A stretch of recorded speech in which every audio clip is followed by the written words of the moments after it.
Hi, this is Christine from A Naturally Balanced Dog, and I just wanted to take a few minutes to talk to you about some different types of kibble, dog food that is out there.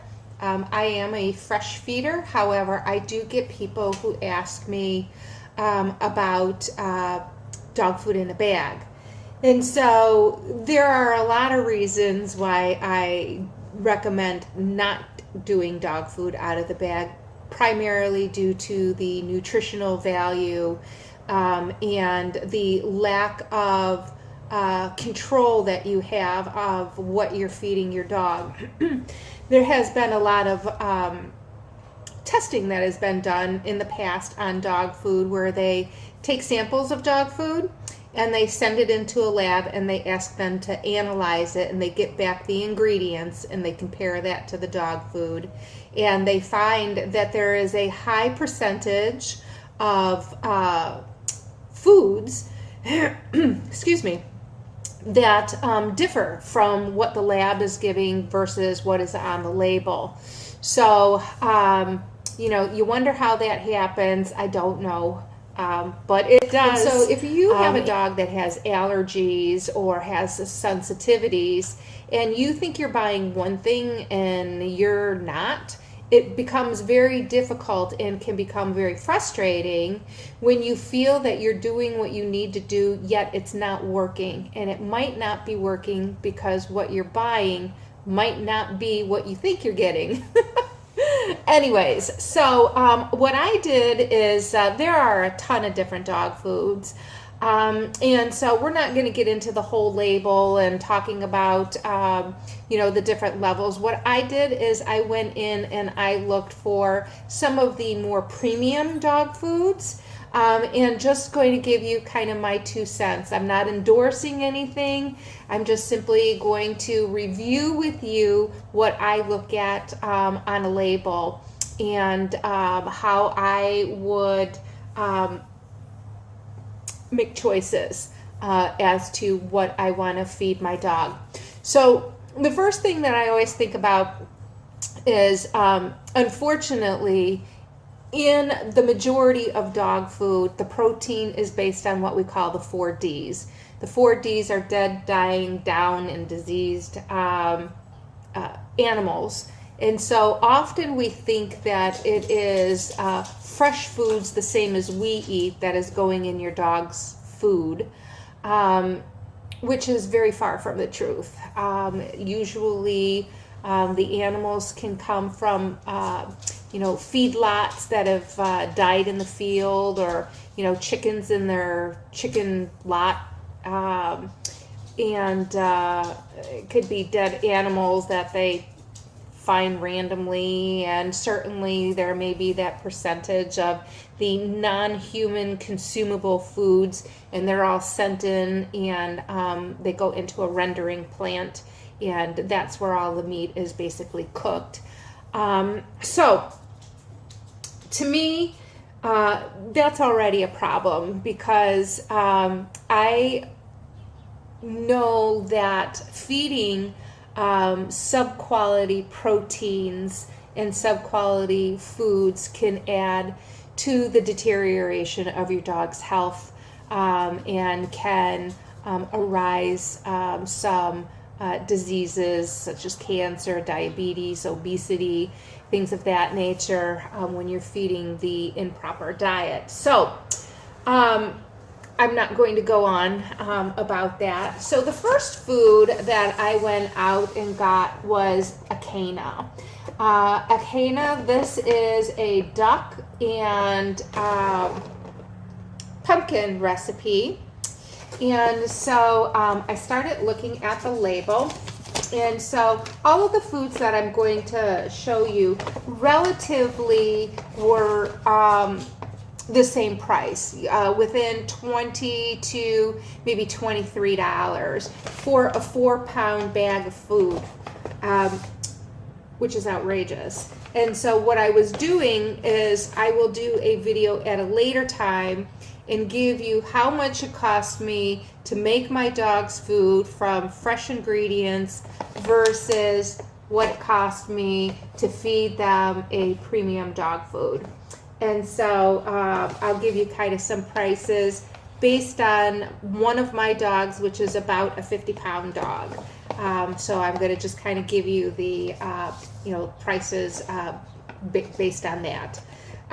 Anyways, so when I went, the first thing that I kind of look at, and you kind of got to not get fooled over how pretty the bag is and stuff like that, because a lot of that is simply just marketing. So Acana, it goes beyond the first ingredient. Wholesome grains, limited ingredient, duck and pumpkin recipe, made with raw, free-run ducks and whole pumpkins and whole oats. And so first, free-run ducks does not mean that they're in a beautiful pasture and are being pasture raised. Means that they are in a barn or some kind of a building. These animals are never let outside. They never see the sun, which means they're not soaking up things like vitamin D and getting the natural fresh air that I think that is important in order for your protein to have its nutritional peak. And so anyways, that's kind of on the beginning. So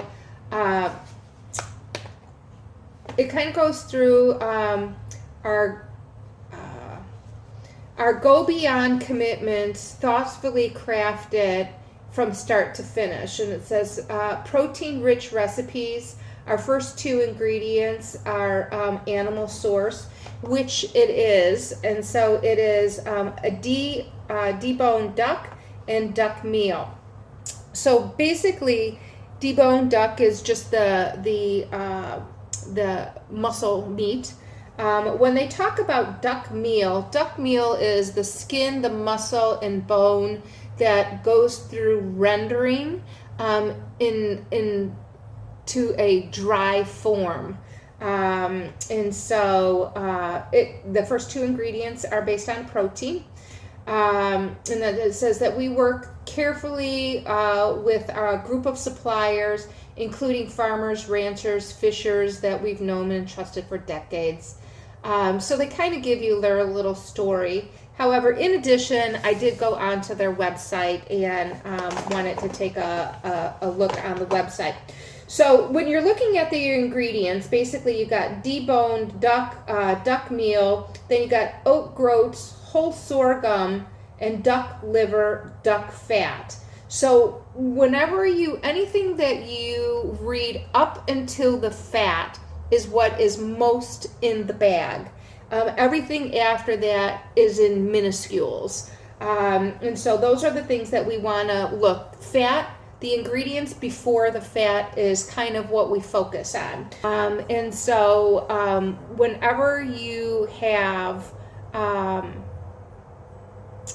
grains, you always want to look for an organic, or at least for people, you want to look for organic and non-GMO.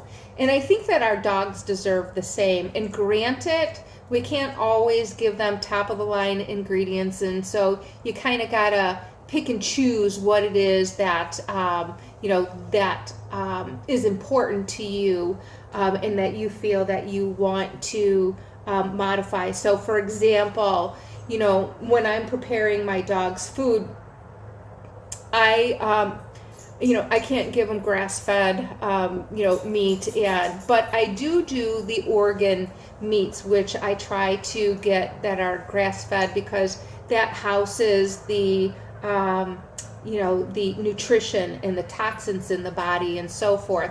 So if you're feeding non-grass-fed or an animal that has hormones and antibiotics, it gets filtered through the organ system. So I try to keep that as clean as possible, utilizing organic if possible.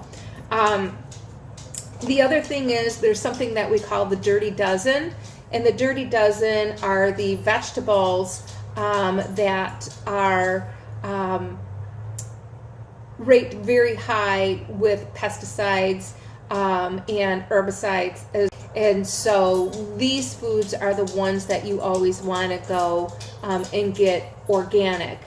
But then you can shop what they call the Clean 15. And so there are foods that you can buy that are less likely to have these herbicides and pesticides and are genetically modified. So you can, again, kind of make your selection when you're doing home cooking. But back to the bag. Again, the oats and the wholesome or the sorghum, again, they're not non-GMO. It's got I gotta take off my glasses. Sorry. And then it goes for whole oats and then ground miscanthus grass. And so I had no idea what that was. I don't even think I ever seen that in a dog food. So I had to go and look it up. And so what I found is that that miscanthus is a grass. It's a ornamental plant from Japan that they use to produce gas and power. And when it's wet, they use it in wet milling process, such as like distilleries and things of that nature. So it's some kind of grass. I thought it might be a superfood or something like that, but far from it. It kind of sounds like it's a subcategory food that isn't really meant for ingesting. At least that is. The other thing that they made a claim on the website, which I thought was interesting, is they put a comment in there that said it was the world's best ingredients, which is what they select for their bag. I don't know, again, how they get away with saying stuff like that, because to me, the world's best ingredients would require grass-fed beef or pasture-raised animals, non-GMO, organic. Those to me would be the world's best ingredients.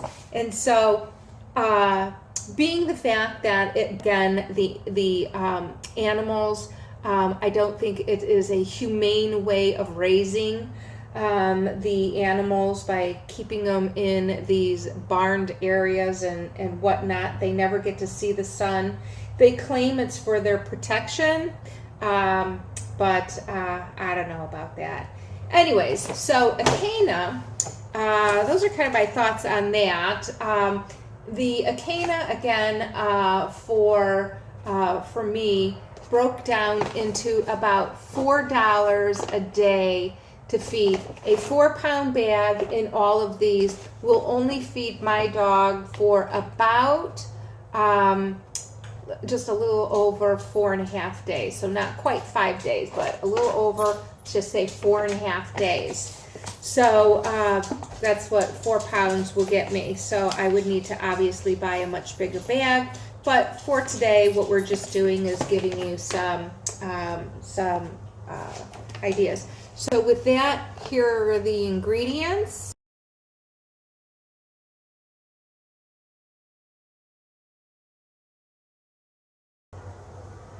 Great. The last thing that I want to kind of take note of here is whenever we're analyzing a dog food, we always kind of want to look at the guaranteed analysis, because they can say what they want, and a lot of times it sounds good on the label. The problem is there's a lot of trickery in dog food labels. So for example, although duck is number one ingredient, it's number one pre-cooked. And when you talk about pre-cooked food, about 60 to 65% of it is water weight. And so after you cook it, that meat shrinks down. And so depending upon what follows suit in the ingredients means that it can be a high highly carbohydrated food with a little bit of protein. So you always need to look at the guaranteed analysis because that gives you more accuracy as to what is in the bag. So in this case, the crude protein is at 27%, which is pretty common. The crude fat is 17%. And so your macronutrients being protein, carbohydrate, and fat, those are your three macronutrients. So when we look at this, we want to kind of say how does it fall within the macronutrients? So it gives us 2 of the 3 macronutrients. And so in this case, again, protein is at 27, crude fat is at 17. So in order to find out what your carbohydrate is, you need to do some basic math.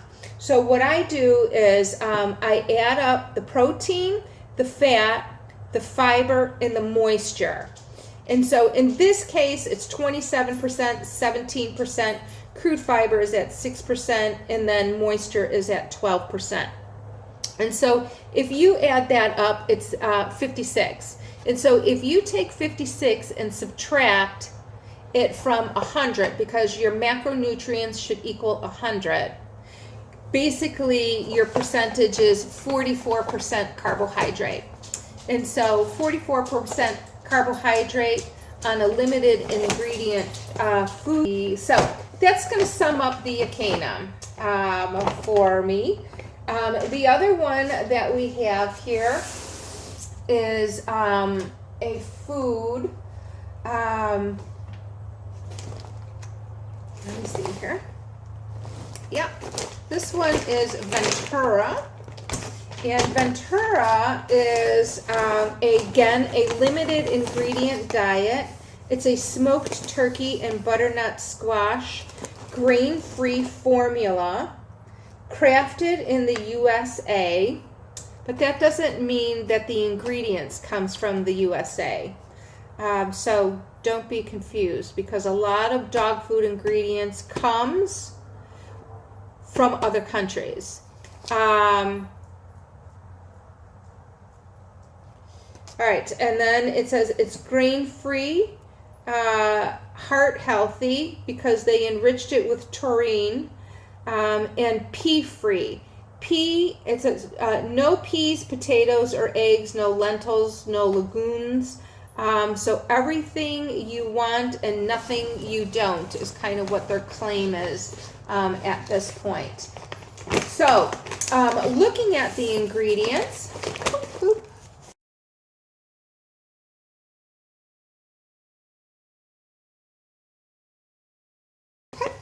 hopefully that works. Basically, what we're looking at, similar to the Acana, the first 2 ingredients were a protein, kind of in the same. This one is turkey and then turkey meal. The Acana was duck and duck meal. However, this one has butternut squash as its 3rd ingredients, tapioca, pumpkin, flaxseed, and sunflower oil. So again, anything prior to the oil is what we look at and what is most in the bag. Sunflower oil, unless it is expeller pressed, and is a very, what I would consider a substandard ingredient. Flaxseed, pumpkins, great. Butternut squash, great. The tapioca is what is needed in order to stick the kibble to make it that cookie. I kind of like this food a little bit better so far. I did go onto the website. It is a family-owned company, and they do have a humane animal care certificate, which means their animals are humanely raised. Sunflower, again, is a GMO product, and then it also has a natural flavor. Natural flavors are something we kind of want to stay away from Again, it really doesn't tell us what natural flavors is. Usually is made up in a lab somewhere or taken from some source, and it might not be something that we want to be feeding our dogs. So again, no peas, no potatoes, no eggs, no chicken, no colorants, no fillers, no byproducts, and no artificial preservatives. So again, I really like that. Your guaranteed analysis, the crude protein is at 25%, your crude fat is at 13%, fiber is at 6%, your moisture is at 10%, giving you 54%, taking that 54% and subtracting it from 100 gives you 46% carbohydrates. And so, which is not that much different than the Acana. In fact, the Acana, again, is 44%. This is 45%. However, I do like these ingredients a little bit better, personally. It has the less oats in it. The tapioca, they need something in there, but it is certainly not like GMO, genetically modified foods that are high with pesticides and herbicides and whatnot. So this food, again, they were all relatively the same price. So again, it's a 4-pound bag.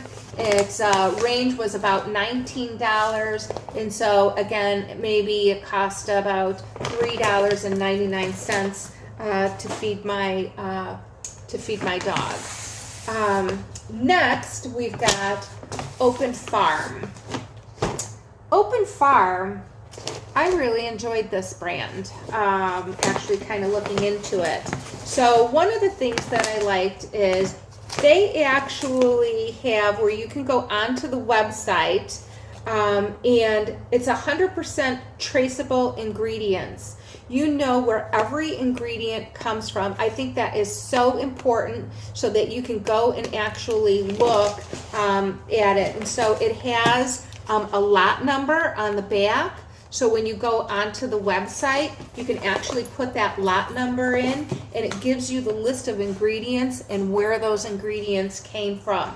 The other thing that I thought was really good was it actually kind of talked about, we'll get into it in a minute. Let me read a couple of the ingredients here. So unfortunately, the ingredients are on the side of the bag, and it's on a yellow bag, so it would be hard pressed for you to read it.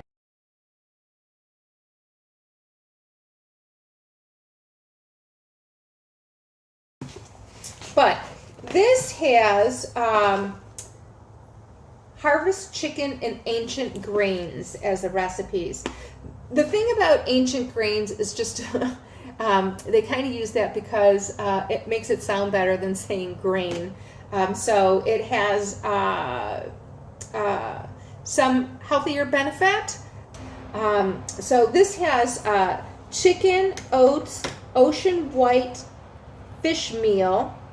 And remember, the meal is the dry skin, bones, and muscle. It has millet, quinoa, and then coconut oil. So remember, anything prior to the oil is what's most in the bag. But then after it, it also has herring meal, which is a fish.